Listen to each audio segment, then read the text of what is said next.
Bir dakika bir şey ver. Dön bana sor. Dön teyzene. Teyzene kıpırdama.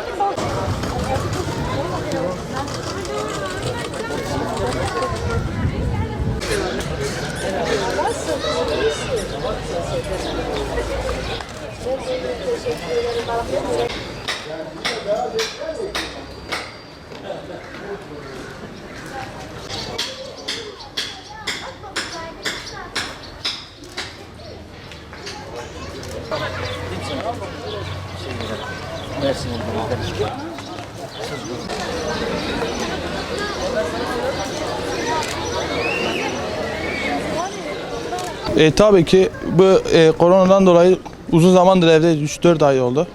İşte ondan dolayı dışarı çıkamıyoruz. Sevdiklerimizin yanına gidemiyoruz. Hayatımız yok hiç. İşte bugün ilk defa çıktık. Rahat 4 aydır evdeyiz. Yani güzel bir duygu. Eski günleri özlemişiz. İnşallah eski günlere bir daha döneriz yani. En çok sevdiklerimin yanına gitmeyi özledim. Yani onlarla sarılmayı özledim. İnşallah yanlarına gidelim. Büyüklerimin ellerini öpmeyi özledim. Yani büyüklerimin yanına da gideceğim inşallah. Yani iyi oldu aslında bu şey olması, açık olması. Çünkü insanlar evde artık sıkılmıştı. Yani güzel, hep böyle olmasını istiyoruz yani. Peygamberler şehrimiz, gezdiğimiz kendi topraklarımız. Yani dünyanın en büyük balık gölünden biri.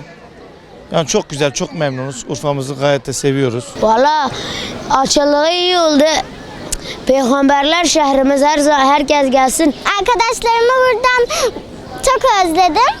Arkadaşlarıma selam yol. Çok güzel işte. Balıklar geliyor. Kuşları tutmak bile istiyorum.